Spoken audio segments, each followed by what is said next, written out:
Carl and Alec with you on AM910 WJCW. And pleased to have in the control room joining us this morning, Christina Cable and Tim Wood. Christina, good morning. Good morning, Carl. Glad Good morning, Alec. Glad you could have us, could join us here, that we could talk to you a little bit. Hey, Tim, how you doing? I'm great. Yourself? Just fine, thanks. People know Tim's voice, Tim Wood, the plan advisor. But he and Christina, following what happened last year, have something they want to talk to us about. Now, last year, of course, we did lose Tim to COVID. I've often said he's the little brother that I never had, and just we all missed him beyond words. And so, again, our hearts just simply are filled with love for both of you for what you're doing for Tim, too. And I mean that from my heart as well, too. What you have wanted to do, and you've told us about it, is to set up an organization or a platform, if you would, whereby folks could help with Tim's dream of adding money to support incoming broadcast students at ETSU to help them with some of their expenses, a scholarship, in other words. So, Tim, let me turn it to you first, Tim Wood. How did the idea for this come about? Well, I've, as you know, I worked with Tim, and he was not just someone I worked with. He was a personal friend and even somewhat of a mentor to me in some ways when I was, really getting things going.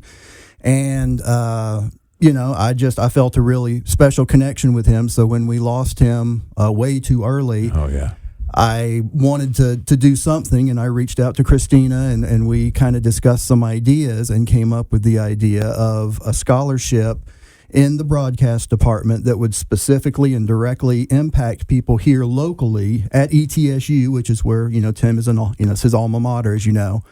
And Christina said she thought it was a great idea, so I reached out to my contact in the chancellor's office at ETSU, and one thing after another, a few months later, here we are. And now there's, a very simple website interface that anyone can jump on and make a donation, whether it's $5 or $5,000. It's real simple. TimCable.org. That's it. That's it. All one word, TimCable.org. So, Christina, obviously, when Tim Wood came to you with this idea, am I going to have to do Tim Wood every time? Maybe. Timmy. When Tim came to you with this idea, I would imagine that you were probably first flattened and second were really excited. Oh, I was so excited. I said, absolutely. Yeah. I was on board from the very beginning because I couldn't imagine a better way to honor Tim than to do a scholarship at ETSU. Well, you all met through broadcasting, didn't you? We sure did. We met at WJCW. I thought so. Yeah. I thought so. I used to send you narrations now and then. You sure did, yes. And my wife as well. But nevertheless, you did meet there in a broadcasting context. So obviously something like this is just, pieces are going to fall together naturally. Let me ask you this, Tim, that in setting this up, was it difficult to set up a foundation? I mean, you would come to me with that, I would say, oh, heck, what in the world? It took a few phone calls, but it's worth it. I mean, it took a little bit. Basically, what we're setting up, essentially what this is what's called an endowment. Okay. And once we get to that goal level that you can see right on the website, as soon as we get to that goal level, then this is endowed, which means it literally will be around forever. So that's why we're asking anyone, if they can, to donate anything, because, like I said, once this thing is endowed, then this scholarship will be there literally every single year. Someone will be getting the Tim Cable Memorial Scholarship. So it will help him live on basically for as long as ETSU's around. What was ETSU's response to this when you approached them with the idea? I know they were very excited. Tim said they were like, wow, I'm so glad you came to us with this. Good, and then when we spoke with Denise, she was just so excited with every phone call and every step that we went through to make this happen. And she was amazing.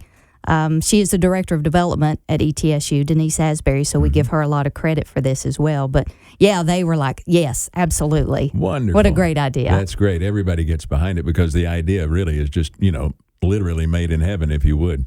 Thinking out loud right now with Tim Wood, the plan advisor, and Christina Cable about the foundation that was set up, the endowment, I should say, that was set up.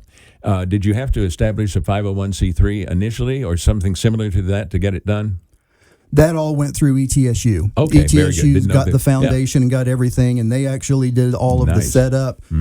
They worked directly with Christina to come up with all of the particulars of the scholarship, like who it's for and what there's all kinds of Right. variables, and they worked with Christina to come up with all of that.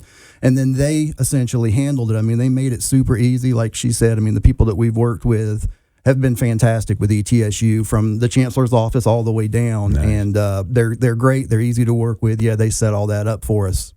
So, Christina, in setting up not the qualifications necessarily, we can get to that in a moment, but do you know offhand how ETSU broadcast students will benefit from this? Well, they're going to get a certain amount of money when they are chosen for the fall and the spring. Okay. So that's going to help with, whatever they want the money to go toward. But any broadcasting area, any student is available to receive this.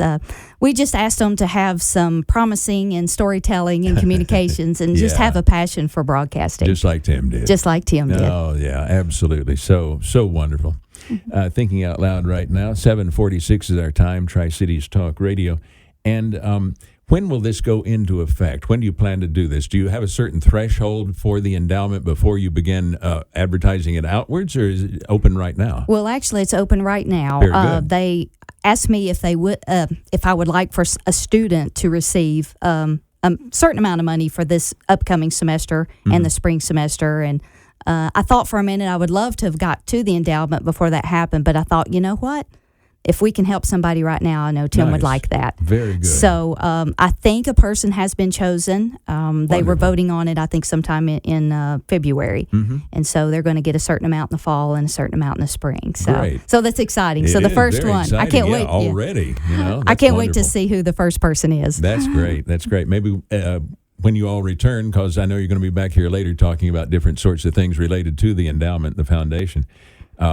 Perhaps if that first person is available, they could come with you. Who knows? Who that would be knows? exciting. It Yeah. would be very exciting, and It I think would. would lend a lot of foundational credence, to exactly what we're talking about here too. In the future, you said you had someone that received the particular endowment. In the future, will there be a competition among, in other words, variable numbers of students can apply for this, and then will be chosen one? How is that done? Yeah, I think that's how it's going to work, that they will apply for it, and then I'm not exactly sure what the Okay. group is that will choose and pick But which it's student. at ETSU? At ETSU, Yeah. yes. Okay. Very good. So, just wanted. I was just curious about. Wanted to find out too. As you, Tim, have gone out among the community and so forth. Both of you, of course, have gone out to continue to raise awareness for the endowment itself. Have you found places generally responsive to what you bring them in terms of, we've got an endowment here, we'd like to talk to you about it, would you like to be a part? I have, yes. There are a lot of business owners that are getting on board, a lot of personal. I mean, you can get on there and you can see there's people that literally have donated $5, and there's people that have donated $1,000. Wonderful. So, but yeah, the response is always great. I mean, as soon as you walk out and you say, "Remember Tim Cable?" Well, of Oh, course, yeah. of course I Cable remember. country, He was yeah. cable, and the first thing they say is Cable Country. Yeah. The Cable Country dude, and he was on the radio. Yeah, so the response has been fantastic. It just needs to get out there. It needs to, everybody needs to know what we're doing and why we're trying to do it, and that the least little bit helps. I mean, heck, if you can give $1, go on and give $1. That'd be great. We'll be thankful. Would you like to speak right now, using the magic of radio here, to various businesses perhaps around the area that could get in touch with you to find out if they could participate in this? Sure. Well, I mean, they can, if you want to make a donation, once again, any business can go on and make a donation, and it's completely tax deductible. So, I mean, make as large a donation as you want. And like you've heard you say over and over, it's just timcable.org. Yeah. It can't be any easier than that. If you want to look to do something else, you could always contact me. I mean, everyone knows that, safemoneyretirement.com. You Right. can get and contact me there. That's fine. But I'd be happy to talk to you about doing other things. But really what we're just looking for is more so is just those, that money. I mean, that's what we're looking for. We're looking to Understood. get that endowment paid up. So, that's really how the community leaders can help is, like I said, whether it's $5 or $5,000, whatever you can donate, let's get this done. We'd like to get this done by this summer. So then basically starting in the fall, this is an endowment and not just Right. something we're taking money out of. Sure. Sounds good. Thinking out loud right now with Tim Wood and Christina Cable. As you continue to expand with the awareness of the campaign here, you've got a nice little website set up for it. Very easy to donate right there on the website, too. Let's see. The other thing that I was kind of curious about coming in here was the necessity, really, of getting all the facts and figures together to set something like this up. You said, of course, you called on many experts, if you will, in the field to help you do that. The response, again, has been very, very good, and we're just excited to see that. Christina Cable and Tim Wood have joined us here on Tri-Cities Talk Radio this morning, talking about the timcable.org destination and the foundation it supports. Anybody who has ever been touched by Tim Cable, and he knew so many people, I would issue a very friendly, loving challenge. Go to timcable.org, and make a contribution for your remembrance, your memory of your time with Tim, even if it was only fleeting. You know, even if you think he looked like the guy that was on Home Improvement, okay? That doesn't matter. If you met Tim, you know he loved you. Share that love back with other students that went to ETSU or going to ETSU. timcable.org is the destination. Christina Cable, pleasure to see you again. Thanks for coming. We'll have you back again soon. Thank you, Carl. Okay, Tim Wood, same to you. Can't Thanks. wait. Appreciate it. All right. This is Tri-Cities Talk Radio, AM 910, WJCW.